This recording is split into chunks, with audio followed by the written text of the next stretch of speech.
Mind you, coming through rhyme and reason success in the Grand National. And of course, another memorable feat was to persuade Desert Orchid that he was, after all, capable of winning on a left-hand track. Racing to the final fence now, Simon Sherwood looks over his right shoulder, sees that Kildimo is the danger as he comes down to the final fence. Desert Orchid lands in the lead, about 4 to 5 lengths clear of Kildimo, and he's getting a tremendous reception from the crowd. This immensely popular grey. He's going to win left-handed for the first time in his life. He's going to win his 20th race too. Desert Orchid strides up to the line to tremendous applause from the Aintree crowd here. He's won the Chivers Regal Stakes and second Kildimo. The great lovable Desi, whose next target is the Whitbread Go Cup this Saturday. For the Jockeys Award went, for the finest feat of horsemanship, that is, went to Brendan Powell, who's had his best ever season with 36 winners, one of which stands head and shoulders above the rest. And yet, for a long lingering moments, it looked as if Brendan would return with nothing more than grass on his breeches. This was the dramatic moment when Rhyme and Reason was so nearly on the floor in the Seagram Grand National. He comes down too steep. You can see Brendan's almost out of the saddle. The horse is down on his haunches. He looked as though he was out of the race, but miraculously he got up. But there was still plenty of drama to come.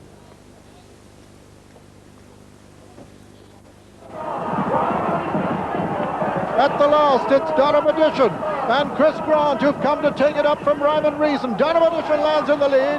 Rhyme and Reason jumps second. Third is Mononor, racing towards the elbow now. And Durham Edition, ridden by Chris Grant for Arthur Stevenson, is clear of Rhyme and Reason, but Rhyme and Reason is challenging again. Rhyme and Reason is reducing his lead. Rhyme and Reason is cutting it down as they race into the final 100 yards. Over on the far side is Durham Edition, on the near side is Rhyme and Reason. Rhyme and Reason is beginning to get up. He's going to win it as they come to the line. Rhyme and Reason has won the National. Brendan Powell's famous Grand National win just 12 months after he'd broken his arm in the same race. Well, the third award was for outstanding courage, which went to John Renton's outstanding battle-scarred novice chaser, Delius, and was received on his behalf by his owner.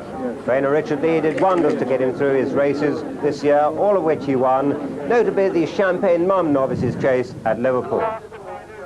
It's Delius with the fraction advantage from Loddon Ladd going well on the near side. Delius and Loddon Ladd, the West Awake's not going to get to them. Delius over on the far side, Loddon Ladd on the near side. They land in unison. Delius on the far side, Loddon Ladd and Delius fighting his way to the front now in a really gallant performance as they stride up towards the line. It's Delius from Loddon Ladd as they race to the line. It's Delius and Bruce Darling who are going to win it to the line. Delius is the winner and Loddon Ladd is second and River Knot is third. Delius, a horse with a terrific engine, but seriously defective in his wheels.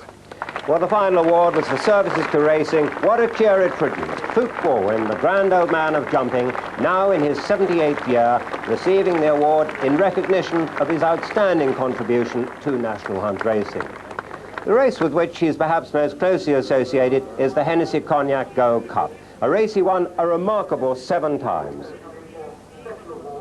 First in 1957 with Mandarin, 58 Taxidermist, 1961 the Great Mandarin again, 1963 another great horse in Mill House, then in 1968 Man of the West, 1972 Charlie Patine, and finally 1981 the Diamond anniversary year of the race with Diamond Edge ridden by Bill Smith.